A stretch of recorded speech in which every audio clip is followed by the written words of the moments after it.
Sorry about that, guys. Little technical difficulties here.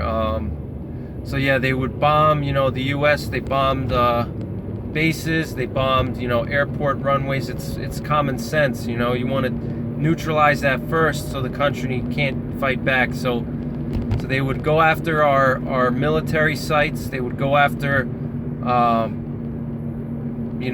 probably they would attack. First thing they would probably do is attack nuclear silos and nuclear bomber bases. Like for the stealth bombers, they would try to take those out, but that wouldn't be easy. And then we also have submarines that we can launch missiles from subs, so those are constantly circulating the globe, so we could always retaliate with those.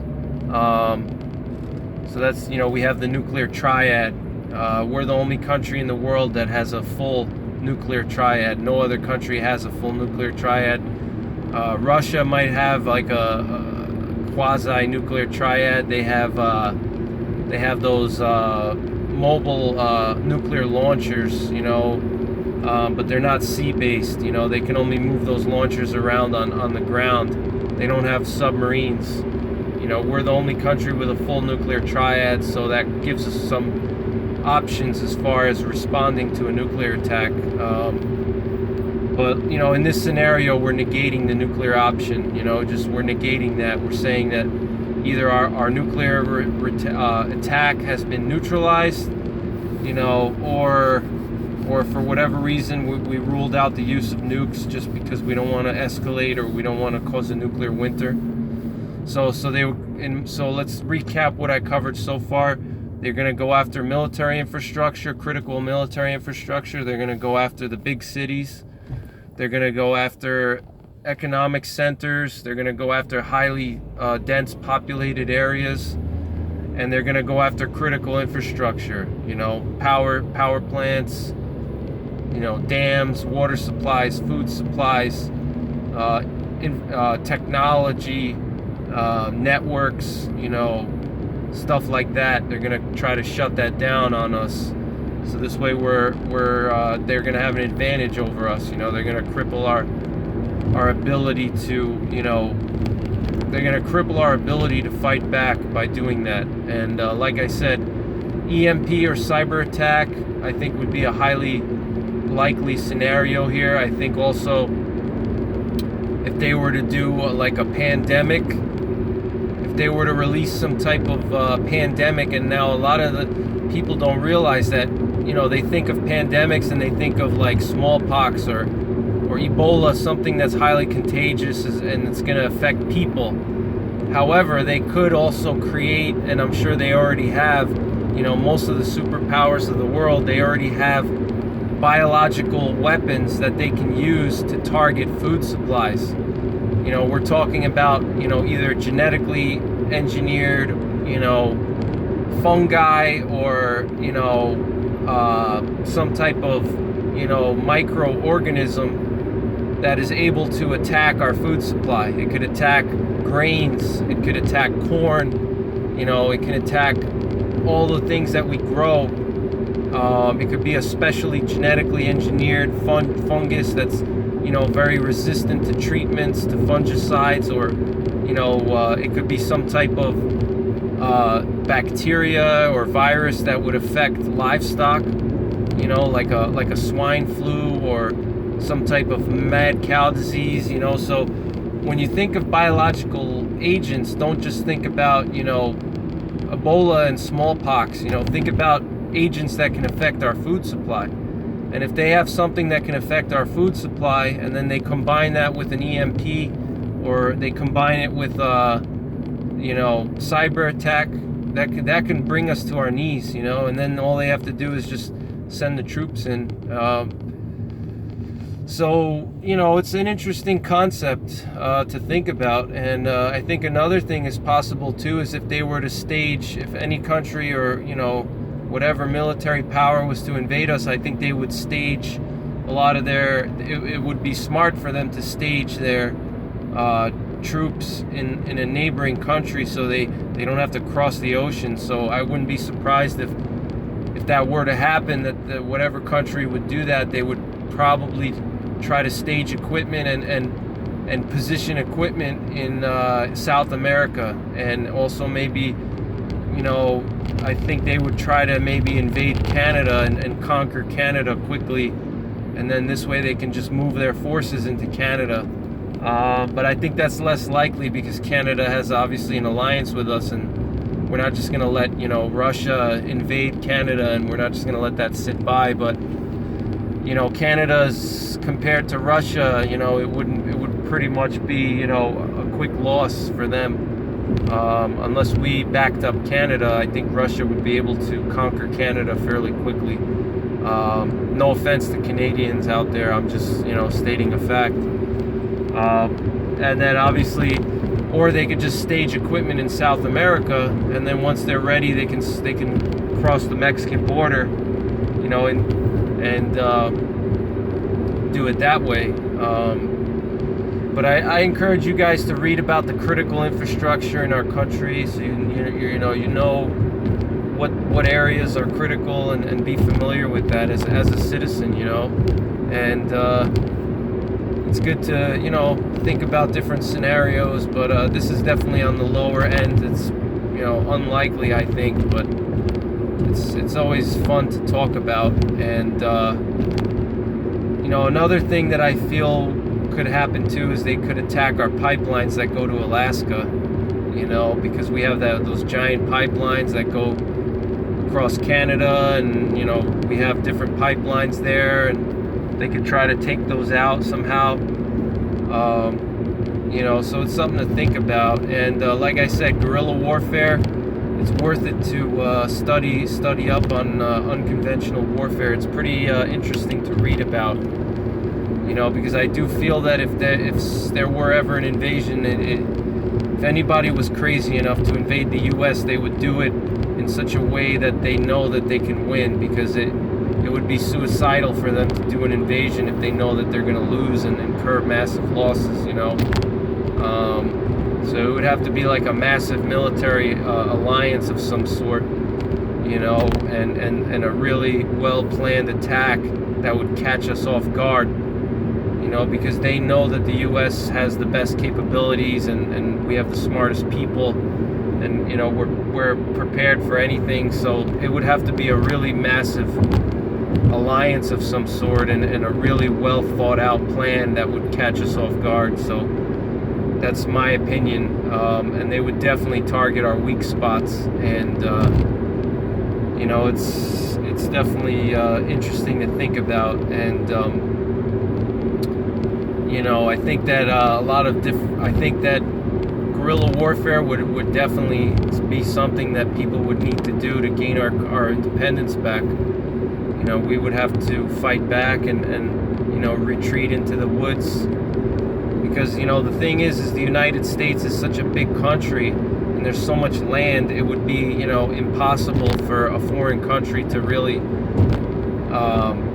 and then we have a huge population. We have 250 million people, or maybe more, 300 million, I'm not sure exactly. But for them to be able to control that many people, it would be difficult. And we would have to retreat into the center of the country, and in the heartland of the country, and into the forests. And we would have to retreat from the urban centers and launch some type of a counterattack as a population against our invasion forces, against the forces that invade us. And if there's just so much land in the United States that that's probably what I would do is I would retreat into the forests. I would take my family with me, and start a life out there, and then try to fight back somehow.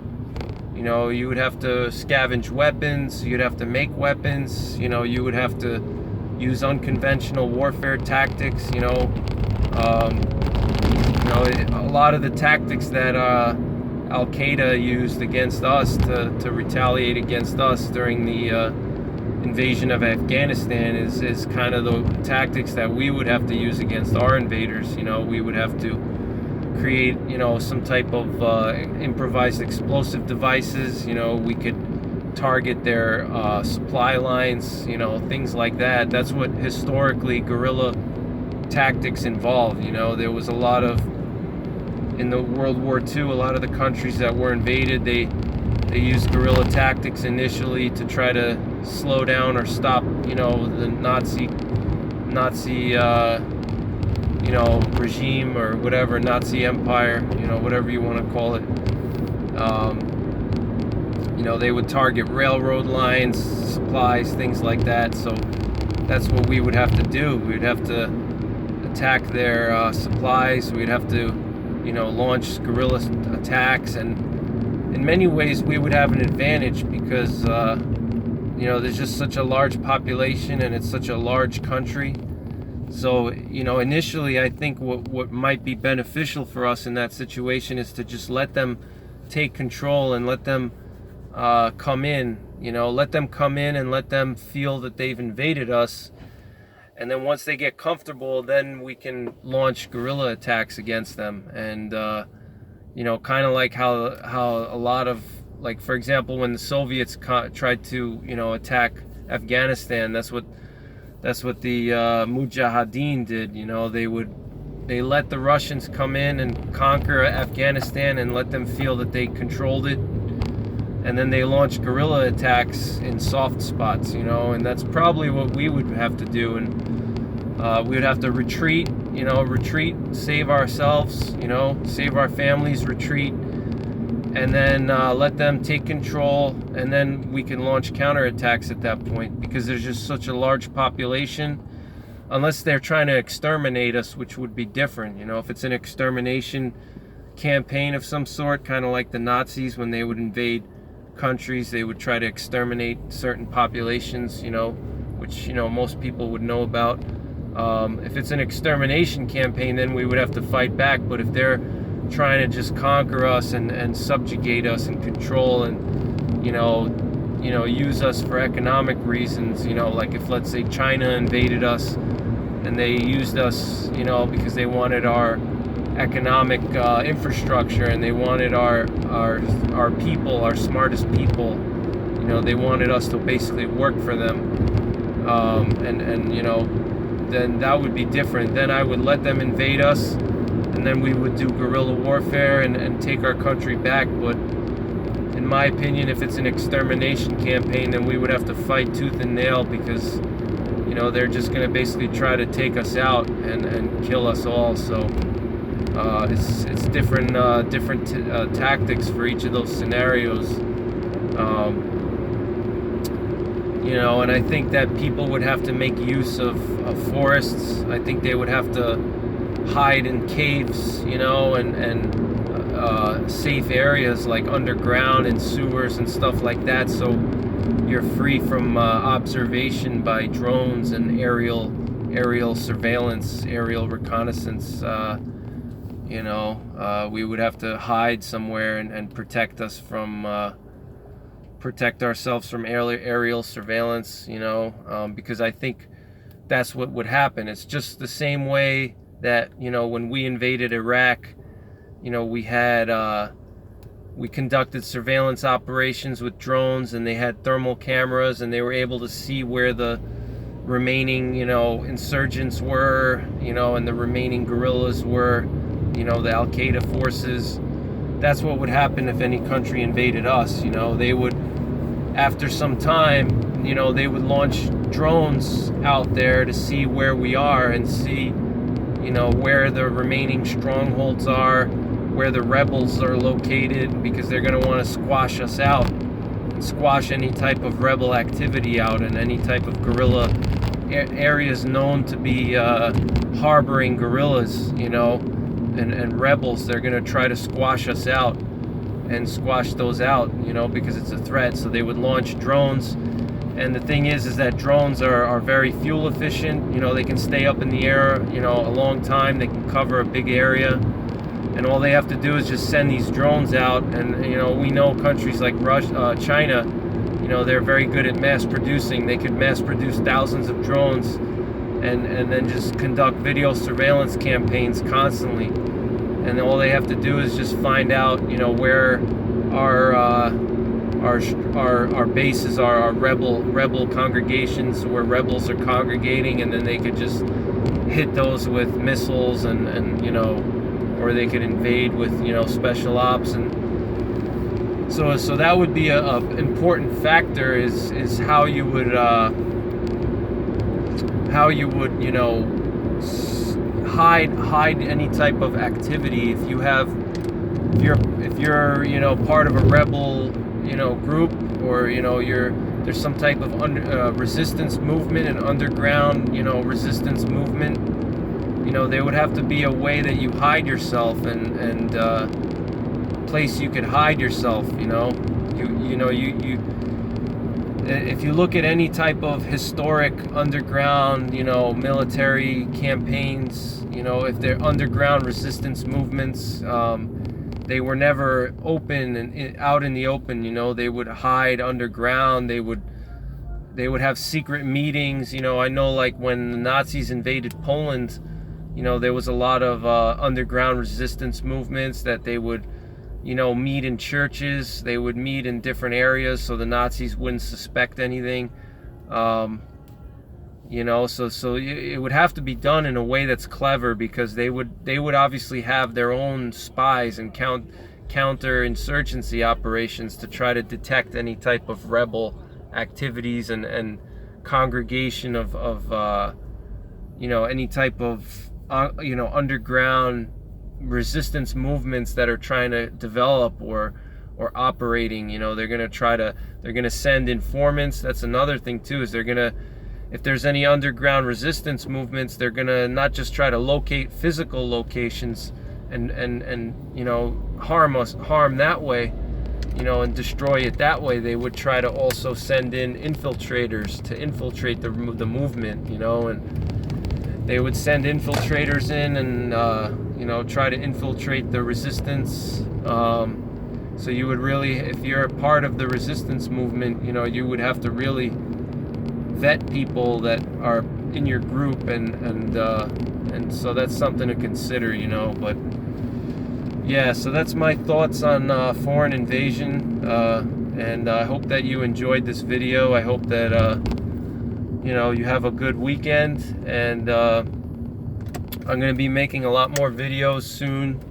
You know, the weather's getting nice now, so I'm going to do some different videos. I have planned. I want to go to the range and do some shooting videos.